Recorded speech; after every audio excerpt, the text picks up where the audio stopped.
বুখারী শরীফের 12 নম্বর হাদিস, عن عبد الله بن عمرو رضي الله تعالى عنهما قال,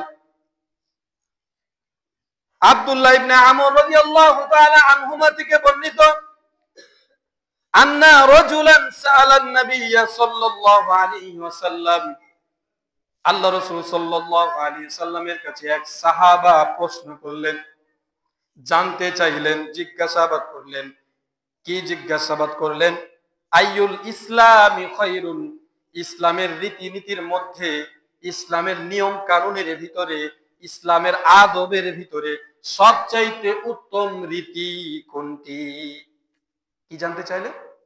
ইসলামের রীতিনীতির ভিতরে সবচাইতে খায়র, উত্তম রীতিনীতি কি? আল্লাহ রাসূলের কাছে জানতে চাই। ক্বালা রাসূলুল্লাহ সাল্লাল্লাহু আলাইহি ওয়াসাল্লাম, আল্লাহ রাসূল সাল্লাল্লাহু আলাইহি সাল্লাম বলেন, তুতঈমুত তাআম, ক্ষুধার্ত ব্যক্তিকে খানা খাওয়ানো। কি বললেন? কি বললেন বলেন? তুতঈমুত তাআম, যে ব্যক্তি ক্ষুধার্ত হয়ে আছে তাকে খানা খাওয়ানো, এক নম্বরে বললেন।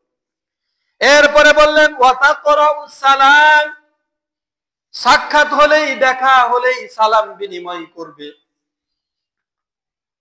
আলা মান আরাফতা ওয়া মান লাম তারিফ, চাই তোমার পরিচিত হোক অথবা অপরিচিত। এই কথাটা উল্লেখ করে দিলেন, এর কারণ তো অবশ্যই আছে। কেন?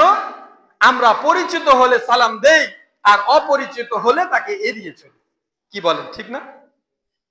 এই সুযোগটা যেন না থাকে, কেউ যেন এটা না মনে করি আসলে আত্মীয় স্বজনদেরকে, বাবাদেরকে, মাকে, বাবাকে, ভাই ব্রাদারকে সালাম দিতে হয় না। আল্লাহ রাসূল বলছেন আলা মান আরাফতা ওয়া মান লাম তারিফ, চাই তোমার ওই ব্যক্তিটা পরিচিত হোক অথবা অপরিচিত হোক, ফাসাল্লিম, তুমি সালাম বিনিময় করো, ওয়া তাকরাউস সালাম, তাকে সালাম দাও।